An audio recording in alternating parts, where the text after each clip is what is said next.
The Big Ten Conference has announced its first team all Big Ten softball squad. You're getting a look at the full first team right there in the unanimous selections, of course. Jordy Bahl, no surprise there, representing Nebraska. Multiple Oregon Ducks as well. And Lindsey Grind, one of those on the pitcher, in the pitching circle also, including Amari Harper. You can see the full list of the Big Ten, not only first team, but all of the softball accolades at big10.org. And no surprise, the UCLA Bruins well represented. Jordan Woolery wins the 2026 Big Ten Player of the Year award, not only being a bomber with the home run stick, but also being a player who came up in critical and key moments for a veteran-laden squad for Kelly Inouye-Perez. And UCLA, as we referenced earlier in the show, continuing to pursue a Big Ten tournament softball crown. Woolery, we know, will continue her playing career in the AUSL. Pitcher of the Year, no surprise here either. Jordy Bahl came in with all of the expectations, and now fourth Conference Pitcher of the Year award that she has now won, doing it multiple times during her Nebraska career, and doing so in the Big Ten, being a two-way player, stand out as a hitter, but of course, unhittable in the circle for the Huskers.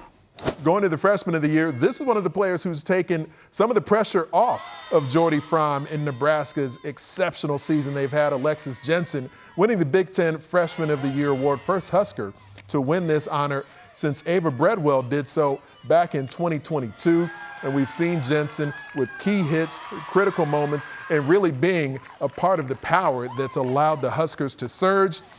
The lady who's been orchestrating all of that for decades in Lincoln has been Rhonda Revelle, her fifth Conference of the Year award as she is named the Big Ten Coach of the Year in softball. First time she's been awarded this honor since 2014. It's been over a decade, and it's not like there's been much of a shortage of success that Nebraska softball has had, but they are in the midst of a historic season. It continues. Sydney Supley back with me right now. Let's go through some of those individual accolades. And you and I got a chance to talk about this last week on Big Ten Today, the Player of the Year award, and how that would sort of be dissected by the conference. What ended up making Jordan Woolery the Player of the Year as you see it?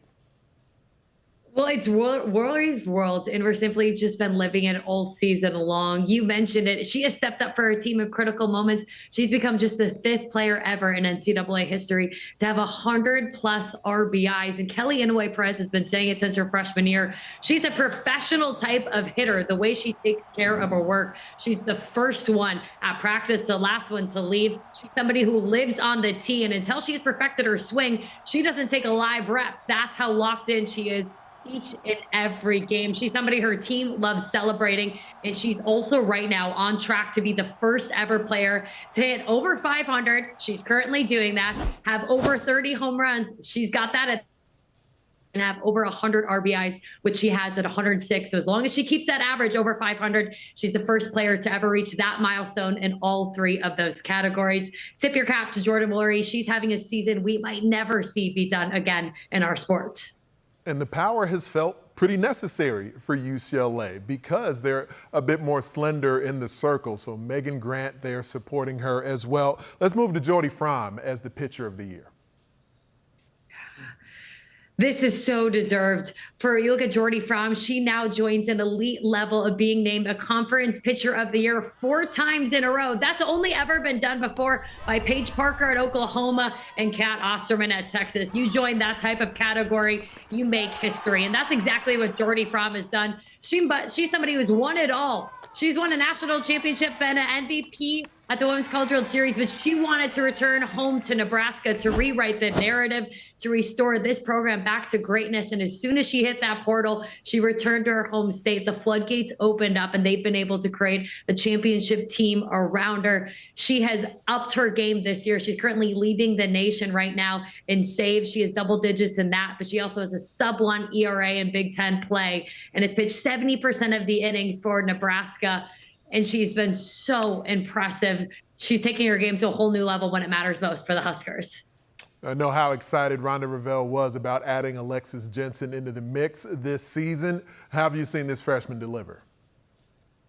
The missing piece for Nebraska, who was a team away from the Women's College World Series last year. And Alexis Jensen has came in and fit in perfectly. She brings a lot of swagger, spice, and fire that this team says they were missing. Right now, her 20-plus win, tied for being the most by a first-year pitcher, and it's the way that she commands the zone so well. She has truly 4 quality pitches. You saw that rise ball right there. She's also got one of the best curve balls, and from a lefty, it's deadly coming inside to these right-handed hitters. But I think the best part is the fact that she is best friends with Jordy Bahl. She's learning from the best of the best, and she's becoming the hardest worker in the room. And when you have a pitching staff as deep as them, special things are going to happen. But I looked at Alexis Jensen. She is the future of this Nebraska program. She's going to be their ace and going to be the one who takes over after Fromm leaves. And for Rhonda Revelle, at this point in her coaching career, to continue to push the right buttons in Lincoln, even at something like having Jordy Bahl not only as a starter, but at times as a closer, what are the buttons she's pushed that's made her the coach of the year? She understands what her team needs. She is truly the heart and soul, the backbone of this program. But I'm most impressed is 2 years ago, she said, I was journaling, how do you coach special?